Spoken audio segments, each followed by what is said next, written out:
Before you were old enough to understand words, you already understood a voice.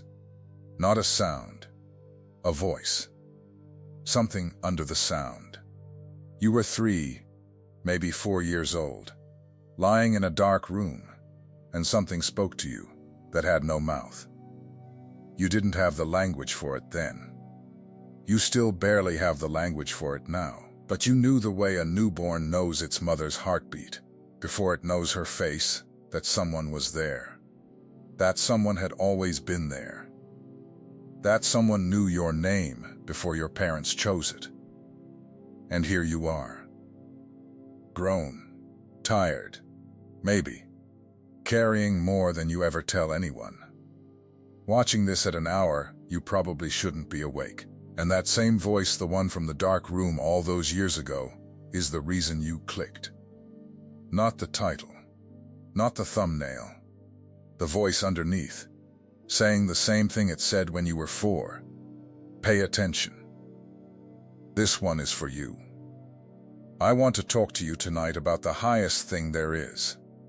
Higher than power, higher than gifts, higher than prophecy, higher than dreams, higher than every sign you've been chasing. I want to talk to you about the voice itself. The word behind all words. The Greek scriptures called it logos, and most people who use that word don't have the faintest idea what they're touching when they say it. Because logos isn't information. It's not a doctrine. It's not a concept you file away in the back of your mind, next to the other spiritual vocabulary you've collected over the years. Logos is the sound God makes when He decides something will exist.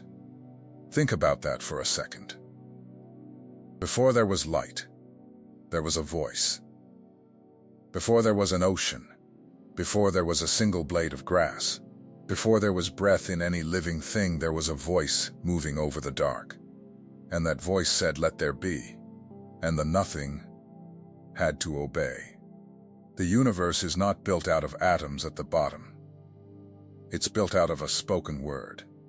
Everything you can see, everything you can touch, every star you've ever looked up at, all of it, is God's voice, slowed down until it became solid. And here's what most people miss. Here's the thing that will keep you up long after this video ends, if you let it land the way it's meant to. That same voice lives in you, not near you, not around you, not hovering somewhere over your shoulder waiting for you to get holy enough to earn it. In you. The chosen ones have always been the ones who carried a piece of the voice and spent most of their lives not knowing that's what the ache was. That's what the differentness was. That's why you never fit. You were carrying the logos in a world that only speaks noise. Let me tell you where I first understood this. Not from a book, from my grandmother's kitchen. She wasn't an educated woman. She'd tell you that herself, plainly, without an ounce of shame about it. She cleaned other people's houses most of her life. Her hands were rough as tree bark, and her Bible was held together with tape and rubber bands, because she'd worn the spine right off of it. But I watched that woman speak to storms. I mean that literally. There was a night I was maybe 9 when the sky went that sick green color that anyone from where I'm from knows to fear. The sirens hadn't gone off yet, but the air had that stillness, that held breath feeling, right before everything breaks loose. And my grandmother didn't run to the cellar. She didn't turn on the radio. She walked out onto her front porch, and she lifted her worn-out hands, and she said, quiet as anything, "No. Not this house. Not tonight." That's all. 4 short sentences to a sky full of violence. And the storm split. I watched it. The clouds that had been coming straight for us bent around us like water around a stone. 2 houses down lost their roof. Ours didn't lose a shingle. And when it was over, my grandmother came back inside, put the kettle on, and never mentioned it again. Because to her, it wasn't a miracle. It was just Tuesday. It was just what happens when a person who carries the voice decides to use it. I didn't understand what I'd seen for another 20 years. But I understand it now. My grandmother had learned the secret that most believers die without ever discovering. She'd learned that the Word of God wasn't something she read. It was something she was. And when she opened her mouth in faith, it wasn't her voice hitting the air. It was the Logos, moving through a cracked and ordinary vessel, doing what it has done since the first morning of the world, telling the chaos where its limits are. You have that in you. You do. And the enemy of your soul has spent your entire life trying to make you forget it. Because think about how he's fought you. Where has the attack always landed? Right on your voice. Right on your mouth. You were the child who was told to be quiet. Too much. Too loud. Too sensitive. Too intense. Somewhere along the way, you learned to swallow what rose up in you. You learned that when you spoke the truth, people flinched, so you stopped speaking it. You learned that your words carried a weight other people's didn't. And instead of teaching you to steward that weight, the world just taught you to be ashamed of it. But here's where it gets real. The reason your voice was attacked so hard is because your voice was always the target. You don't put a guard on an empty vault. The enemy knew what your words could do before you did. He knew that if you ever stood up in the full authority of the Logos living inside you and opened your mouth, things would move, chains would break. Strongholds that had stood for generations in your bloodline would come down in an afternoon. So he came for your voice early, and he came for it hard. And he's been working ever since to keep you convinced that you're the quiet one. The background one. The one who feels everything and says nothing. Let me tell you about a man who almost believed the same lie. There was a young man once, standing at a burning bush in the middle of a desert, and God himself was speaking to him out of the fire, telling him to go, telling him to stand in front of the most powerful man in the world and demand freedom for a whole nation of slaves. And do you know what Moses said back to the living God? I can't speak. That was his objection. Not I'm afraid. Not I'm not qualified. He said, I am slow of speech and slow of tongue. Send someone else. My mouth doesn't work right.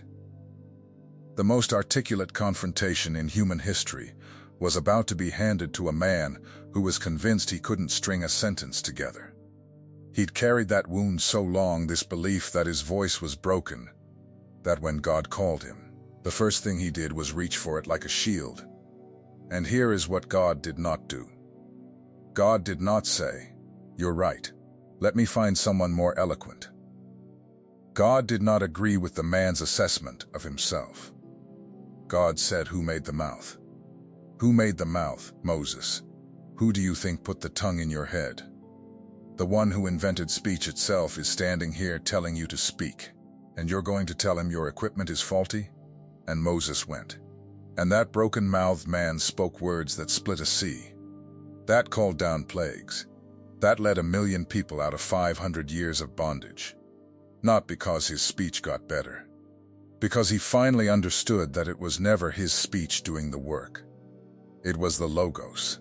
It was the voice, borrowing his ordinary mouth to do something extraordinary. You've been doing to God exactly what Moses did. You've been standing at your own burning bush, this call you feel, this pull you can't explain, this sense that you're supposed to be saying something to somebody, and you keep answering with your list of reasons why your voice doesn't count. You stutter. You get nervous. You never know the right words. You're not a pastor, not a teacher, not anybody official. And God keeps asking you the same thing he asked Moses. Who made the mouth? Now let me show you something about how this voice actually works. Because I don't want you walking away from this thinking it's about volume. It's not about being loud. Some of the most powerful words ever spoken were barely above a whisper. There was a prophet Elijah, who'd just come off the greatest victory of his life. Fire from heaven. A whole nation turning back to God in a single afternoon. And then, the way it so often goes, right after the mountaintop, he crashed, ran into the wilderness, sat down under a tree and asked God to just let him die. He was done. Empty. The kind of tired that sleep doesn't fix. And God came to him. But watch how. There was a great wind, strong enough to tear the mountains apart, and God was not in the wind. There was an earthquake, and God was not in the earthquake. There was a fire, and God was not in the fire. And then, after all the noise, after all the spectacle, there came a sound the old translations call a still, small voice, a gentle whisper, barely there. That's where God was. Not in the loud, in the quiet. And I need you to hear what that means for you, chosen one. Because you have been taught your whole life that the loud voices are the important ones, the confident ones, the ones who dominate the room, who never doubt, who always have the answer ready. And you've stood in the corner of 100 rooms feeling small, because your voice doesn't work that way. Your voice is the whisper. Your voice is the thing that gets said quietly, at the right moment, to the one person who needed to hear it, and changes the entire course of their life. Do not despise your whisper.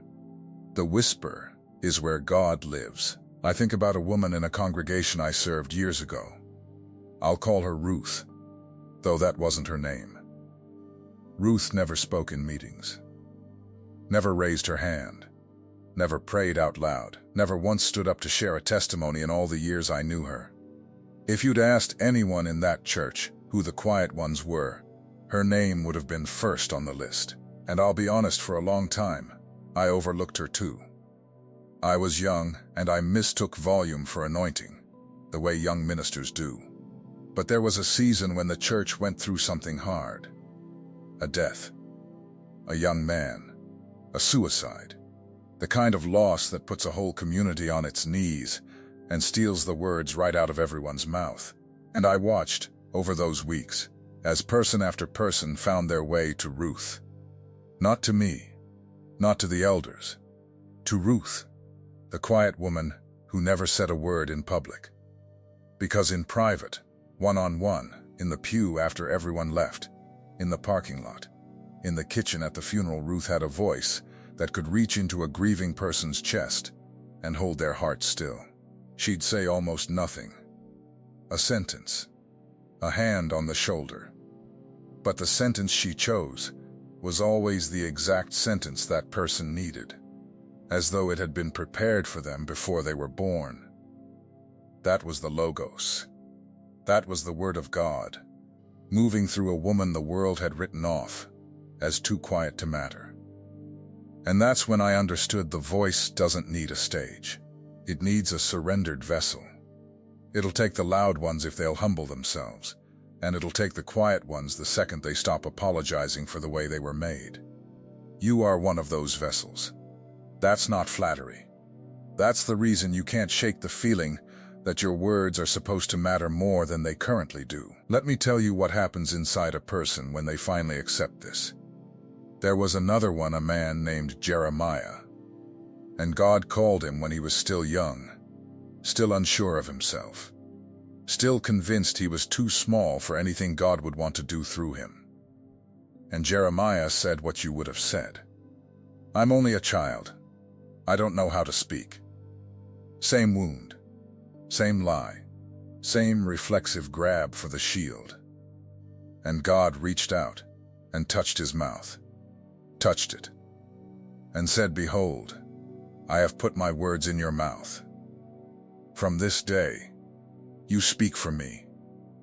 You'll pull down, and you'll build up. You'll uproot, and you'll plant.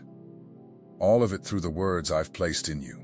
And then Jeremiah said something that I want you to carry out of this video like a coal you're cupping in your hands.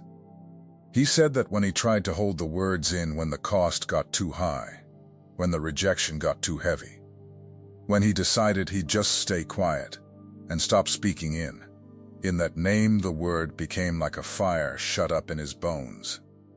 He grew weary of holding it in. He couldn't. It burned to be spoken. Is that not the very thing you feel? That pressure in your chest that you've never known what to call? That restlessness that comes over you when you stay silent too long? When you swallow the truth to keep the peace? When you sit in a conversation and feel the words rising up, and you choke them back down because you've been trained your whole life to make yourself smaller? That's not anxiety. That's not you being difficult. That is fire shut up in your bones. That is the logos in you, aching to be released. You were built to speak, and every day you spend silent, something in you is grieving a purpose it hasn't been allowed to fulfill. And I need to pause here, because if you felt what I'm describing, if there's a burning in you right now, a recognition that's making the hair stand up on your arms, then this next thing I'm about to say is not an interruption. It's the most important sentence I'll speak in this whole message. God does not move things without purpose. If this message reached you today, there was a reason before you ever clicked. The secret protocol carries the 7 keys that reveal what was deposited in you before your birth and what the Spirit is beginning to awaken in this exact season. The full audiobook is included to walk with you in your quiet moments. And the awakening map as a bonus, unveiling the 5 stages of spiritual awakening, where you have been, where you are, and what is coming. Link pinned in the first comment. But divine windows do not stay open indefinitely. I'm George, by the way.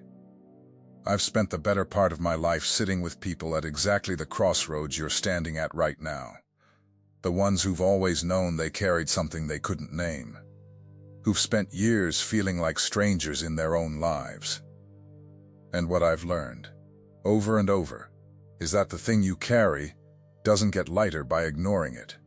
It gets heavier. The voice in you was never meant to stay locked away. It was meant to be let out. And there is a way to learn how. But let me get back to the fire, because I'm not done showing you what it can do. When you finally understand that the Logos lives in you, everything about how you speak begins to change. You stop talking to be heard.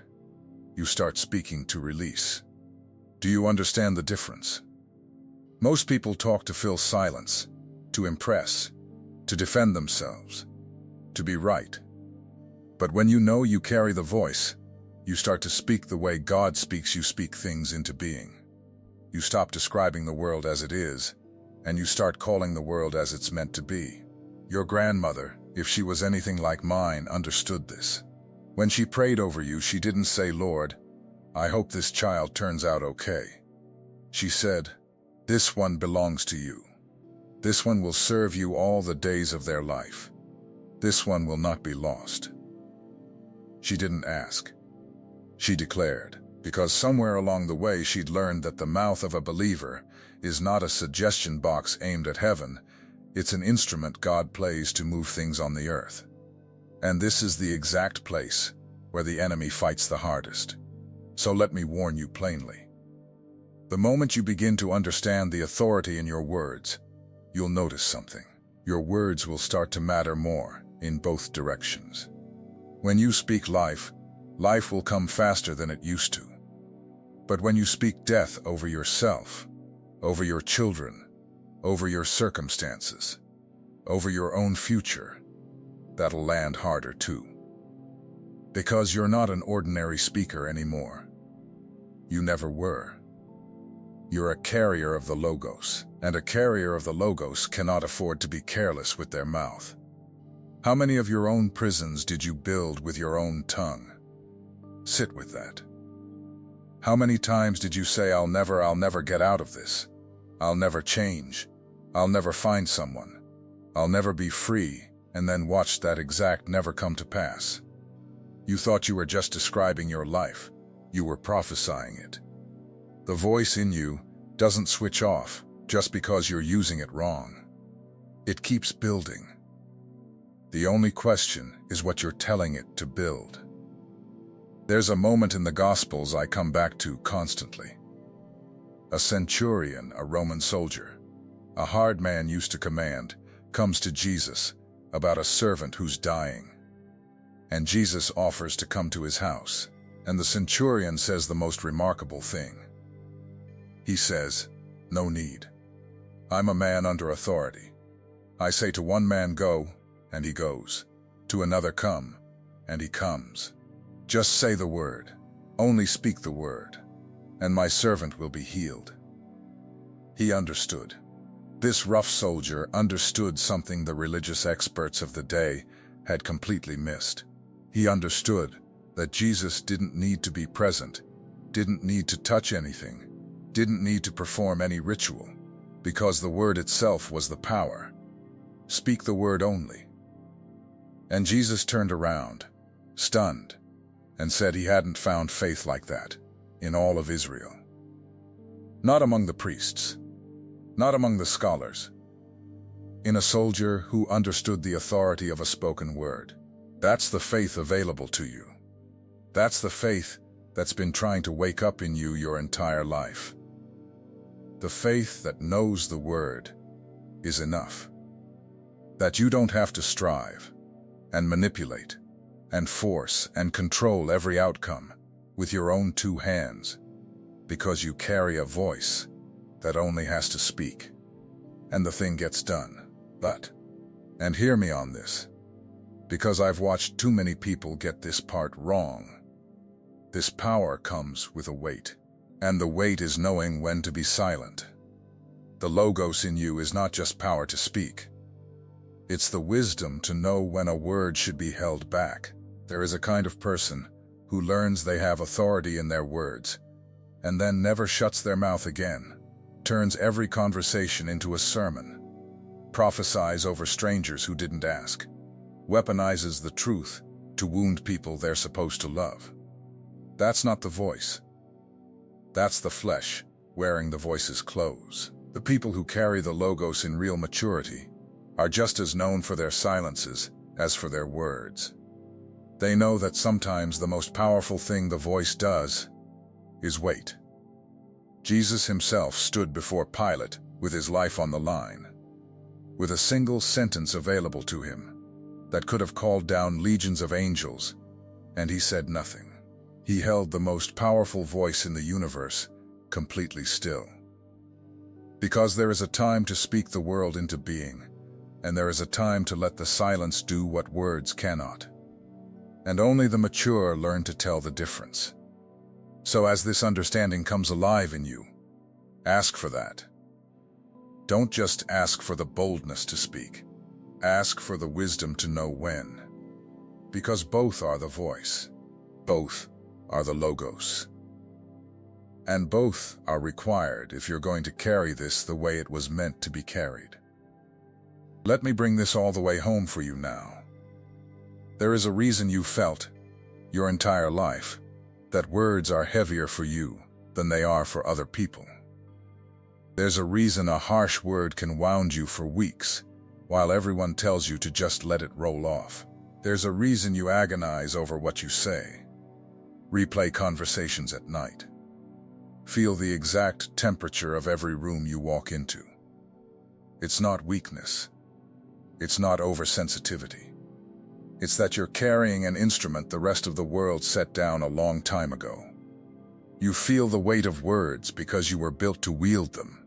The sensitivity you were told to be ashamed of is the very thing that makes you a vessel the voice can move through cleanly.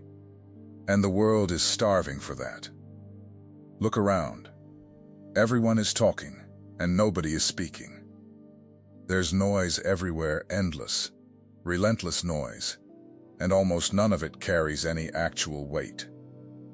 People are drowning in words that mean nothing, and dying for the lack of even one word that means everything. That's the assignment on your life. Not to add to the noise. To be one of the rare few who can open their mouth and let the logos out one true word, at the right moment, to the one who needed it. Your grandmother's 4 sentences to the storm. Ruth's single sentence in the pew. Moses at the sea. Jeremiah with the fire in his bones. The centurion who understood. They're all the same thing. They're all the voice. Finding a surrendered vessel and doing what it has done since the first morning of the world. You are that vessel. The dark room when you were 4 wasn't your imagination. The voice you heard before you had words was the same voice that said, "Let there be light," telling you the truth it's been telling you your whole life. You were made to speak for me. And it's time you stopped being afraid of your own mouth. So here's what I want from you. And I want you to actually do it. Don't just watch and drift away. I want you to think of one time in your life when you spoke and something moved. Maybe you prayed over someone and they came through the thing the doctors said they wouldn't. Maybe you said the one sentence a broken friend needed at 3 in the morning and it pulled them back from an edge.